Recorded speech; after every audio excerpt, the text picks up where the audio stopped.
ભગવાનનું ભજન કરતો હોય અને ભગવાને રક્ષા ન કરી હોય, આવો એક ઇતિહાસ નથી આ જગતમાં. એ અભય પ્રદાન કરે છે ભગવાન. અને બાકી તો ગમે એની ભક્તિ કરતા હોય ને, બીતા બીતા હાલવું પડે. કઈક આડોવળું ન થઈ જાય, કઈક ઊંધું ન થઈ જાય. કૃષ્ણની ભક્તિમાં કોઈ ભય નથી, રામની ભક્તિમાં કોઈ ભય નથી, અભય હોય છે. નહીતર વિચાર કરો, જેનો ભાઈ રાવણ હોય, આખી ત્રિલોકીને ધ્રુજાવતો હોય, અને એનો ભાઈ વિભીષણ ભગવાન રામની શરણમાં આવે છે. કેટલો વિશ્વાસ હશે ભગવાન ઉપર, અને ભગવાને એને કેવું અભય પ્રદાન કર્યું છે એ વિચારો. એક એક ભક્તોના ઇતિહાસ, ભક્તો કથાની અંદરથી ભગવાનના આ ગુણને, ભગવાનના આ સ્વભાવને સમજવાની જરૂર છે. આ કથાઓ કોઈ વાર્તા નથી, કોઈ સ્ટોરીઓ નથી, સત્ય ઇતિહાસો, જે ભગવાને પોતાના ભક્ત સાથે જે પ્રેમનો વ્યવહાર કર્યો છે ને, એ આ કથાઓ છે. કથાઓ આપણે બધી સાંભળી છે, ખૂબ સાંભળી છે, પણ એના આ જે તથ્યો છે ને, એને સમજવું જરૂરી છે. કેવું અભય આપે છે ભગવાન એના ભક્તોને, જેને મૃત્યુનો પણ ભય રહેતો. જગતમાં મરવાથી ડરે છે માણસ, પણ ભગવાનને શરણાગત થઈ જાય ને પછી મૃત્યુનો ભય ન રહે. શીલ પ્રભુપાદ એક ઉદાહરણ આપતા સમજાવે છે આ વાતને. ઉંદર જે હોય ને, એ ઉંદરને બિલાડી જ્યારે પકડે તો તમે જોયું છે કેવી રીતે પકડે છે ને? મોઢામાં પકડે. અને એના બચ્ચાને પકડે ત્યાં એને મોઢામાં પકડે. હવે તમારું અવલોકન આમાં શરૂ કરવાનું છે.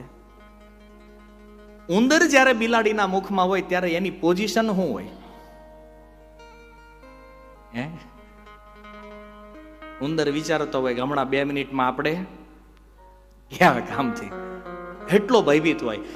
એના એ દાંતની વચ્ચે જ્યારે એ બિલાડી પોતાના બચ્ચાને પકડે ત્યારે આરામથી બેઠો હોય નિરાતે. એમ આ જગતમાં જે લોકો ભગવાનની ભક્તિ કરે ને, એ જ્યારે મૃત્યુ એની સામે ઉપસ્થિત થાય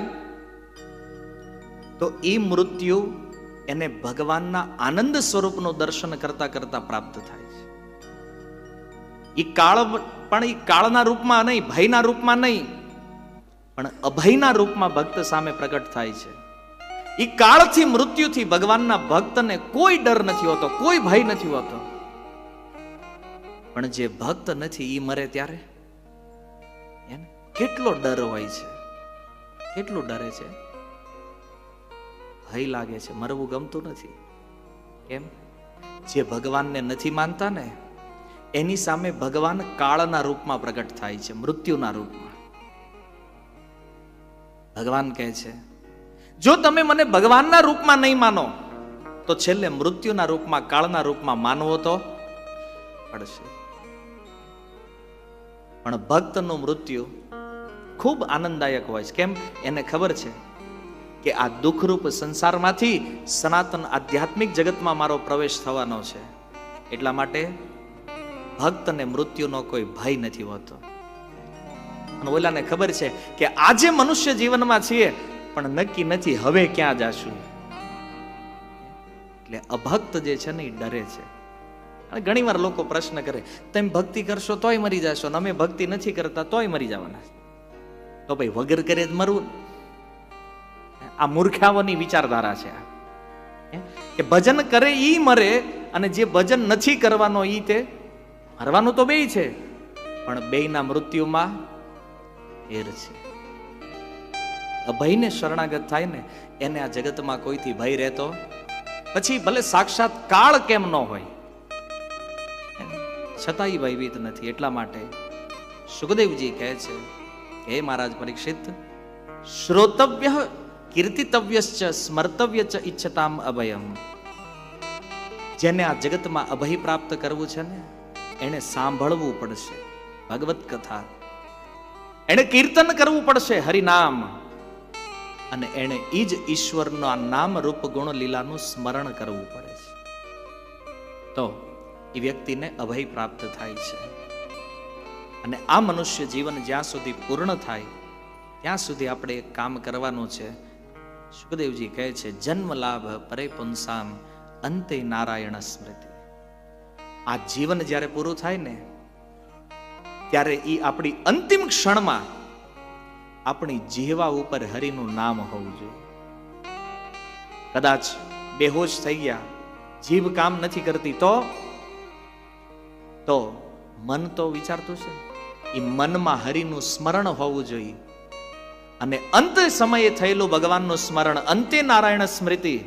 ભગવદ્ ગીતાના સિદ્ધાંત અનુસાર ભગવાને કીધું, હે અર્જુન, અંતકાલે ચ મામેવ સ્મરણ મુક્ત્વા કલેવરમ. જે વ્યક્તિ જીવનના અંત સમયમાં મારું સ્મરણ કરતા કરતા આ શરીરને છોડે, એ વ્યક્તિ અંતે મને પ્રાપ્ત કરી જાય છે. મૃત્યુ સમયે હરિસ્મરણ જરૂરી છે, પણ આવે કેમ? આખું જીવન જો ભગવાનનું નામ લીધું હોય ને તો જ મરતા સમયે હરિનામ યાદ. બાકી આખું જીવન જે અભ્યાસ કર્યો ને, છેલ્લે એ જ અભ્યાસ મનમાં પ્રગટ થઈ જાય. ઘણા લોકો કે તમે જ્યાં હોય ના ભગવાનનું નામ જ લે કરો છો. આટલી બધી માળા થોડા. ને આપણે ગુજરાતીઓનો ફેમસ ડાયલોગ, ભક્તિ કરાય પણ આટલું ઊંડું ન ઉતરાય એમ આવી ગયા. હવે ઊંડું નહીં ઉતરવાનું એટલે એ કેવી ભક્તિ હોય? કોઈએ એમ કીધું ધંધો કરાય પણ એમાં ઊંડું ન ઉતરાય. એમાં તો એવા ઘૂસી ગયા છે ને, ખેહીન બહાર કાઢો તો નીકળવાલ નથી, બોલો. અને ભજનનું કયો તો કે એમાં ઊંડું ન ઉતરાય. આ થોડું ઘણી અમે કરીએ છીએ ને, સવારે દીવાબત્તી કરી લઈએ, સાંજે બસ થઈ ગયું બે ટાઈમ. શું છે ભાઈ કે આખો દી થોડું હોય? 24 કલાક કરવા જેવું આ કામ છે. હરિનામ સ્મરણ, હરિકથાનું સ્મરણ. ગીતામાં ભગવાને એવું નથી કીધું થોડું થોડું. શું કીધું છે? સતતમ કીર્તયંતો મામ. અર્જુન, સતત, કન્ટિન્યુ. સુતજીનું મંગલાચરણ કે છે, નિત્યમ ભાગવત સેવયા. કેવલ 7 દી પૂરતો નહીં, રોજ 7 દિવસ સાંભળીને પછી હુઈ જવાનું ઘરે જઈને. જે આનંદ આજ હૃદયમાં આવી રહ્યો છે ને, આને ટકાવી રાખવો હોય તો આનું નિત્ય સેવન કરવું પડે છે. નિત્યમ ભાગવત સેવયા. 1-2 દિવસના શ્રવણથી કે 1-2 દિવસના કીર્તનથી ઈ લાભ નહીં મળે જેને આપણે ઈચ્છીએ છીએ. એટલે અહીં શબ્દ આવ્યો, ઈચ્છતામ અભયમ. જેની ઈચ્છા છે એને પ્રાપ્ત કરવા માટે અભ્યાસ બહુ જરૂરી છે. પ્રતિદિન ભગવાનનું નામ જેટલું બને એટલું વધારે હરિનામ લેવાનો અભ્યાસ કરવો જોઈએ. ત્યારે અંતે ભગવાનની યાદ આવે છે. ત્યારે જીવનના અંતમાં સ્મરણ ભગવાનનું થાય છે. એમ ખાલી હાલો આપણે મરવાનું છે ને સ્મરણ થઈ જાય એમ થાય? એટલે મોટા મોટા ઋષિ મુનિઓ જે છે ને, એ આ કાર્ય કરે છે.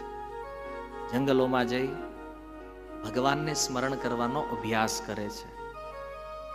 અને અભ્યાસ ઘરે થાય, બધે જ થાય. કારણ કે ભક્તિ તો યત્ર તત્ર સર્વત્ર, જ્યાં ચાહો ત્યાં કરી શકો તમે. એટલા માટે જે સ્થિતિમાં છીએ, જે પરિસ્થિતિ